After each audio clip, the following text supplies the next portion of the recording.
ෂෙෆ්ලා විදිහට අපි අතින් නිර්මාණ බිහි වෙනවා. කේක් වෙන්නට පුළුවන් එක එක නිර්මාණ මොකද කිචන් කුකරි කියලා කියන්නේ ආර්ට් කලාව. මේ කලාව තුල මන් විඳ අපූර්වත්වය තමයි මම යම් කිසි දෙයකට අත ගසන්නට කලින් ජේසුට බාර කරනවා. ජේසුට කොහොමද බාර කරන්නේ?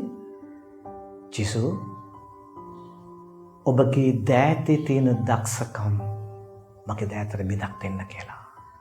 මගේ දෑතට පතිත කරන්න කියලා. මගේ දෑතට දොයිතෝතින් දෙන්න කියලා. ඒ ප්‍රාර්ථනාව අයිති කරගන්නවා.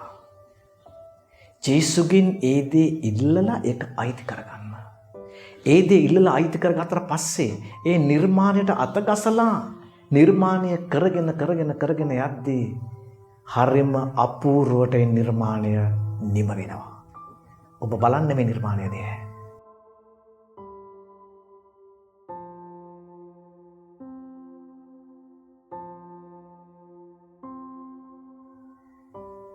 මේ නිර්මාණය එක දවසෙන් විච්ච දෙයක් නෙවෙයි. ජේසු දවසෙන් දවස ඊට අදාළ හැම දෙයක්ම ලං කළා. හිතට දුන්නා. ජේසුගේ ඒ නිර්මාණය මගේ දෑංගිලි වලට දුන්නා. ඒ දෑංගිලි වලින් තමයි මේ නිර්මාණය කළේ.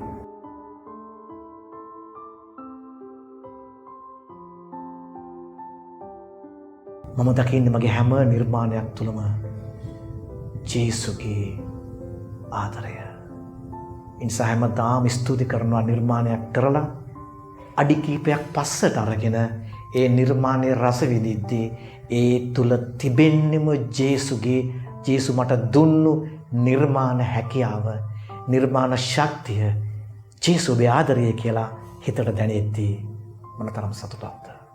ඔබටත් එහෙමයි. ඔබත් යම්කිසි කාර්යයක් කරන්නට ඇති ජේසුට බාර දෙන්න. විශ්වාස කරන්න ජේසු බාරගෙන යනවා. අයිති කරගන්න ජේසු ඔබට දෙනවා. ජේසු කිව්වා ඔබ එක පියවරක් තබන්න ඔබම පියවර 1000ක් අරන් යනවා කියලා.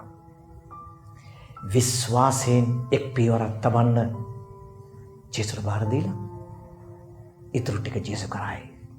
ඔබට තිබෙන්නේ ජේසු අනකරන විදියට වැඩ ටික කරන්න. හරි අපූර්වට නිර්මාණය බිහි වෙයි.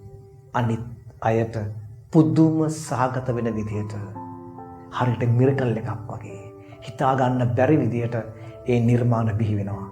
මම මේ කරපු නිර්මාණ දකින අය මගෙන් අහද්දී ඔබ කොහොමද මේවා කළේ කියලා මට දෙන්න තියෙන පිළිතුර මගේ හැකියාව නෙමෙයි. ජේසු මට දුන්නු තෑග්ගක්, gift එකක්. අපි කියනවා God gifted කියලා. ඇත්ත. ඒක තමයි සත්‍ය. ඒ නිසා ඔබේ නිර්මාණයත් ජේසුගේ සෙනෙහස පෙනෙන පිළිඹු වෙන නිර්මාණයක්. එහෙමනම් ඒ අත්දැකීම මම ඔබත් එක්ක බෙදා ගන්නවා. අපේ මේ ෂෙෆ් ජීවිතේ, කුකරි ජීවිතේ බොහෝ අත්දැකීම් සම්භාරයක් තියෙනවා. ඒ සෙනෙහසත් එක්ක වැඩ කළ, සෙනෙහසත් එක්ක වැඩ කරන. ඒ නිසා ඔබත් එහෙමයි. ඔබත් ජේසුගේ සාක්ෂිකාරයෙක් වන්න. ජේසුගේ ආදරේ මෙතකයි කියලා තව හදවතකට කියන්නට ඔබ සාක්ෂිකාරයෙක් කරනවා දවසක ජේසු හිතට ගන්න. අයිති කර ගන්න. ස්තුතියි. ජේසු බිරායි.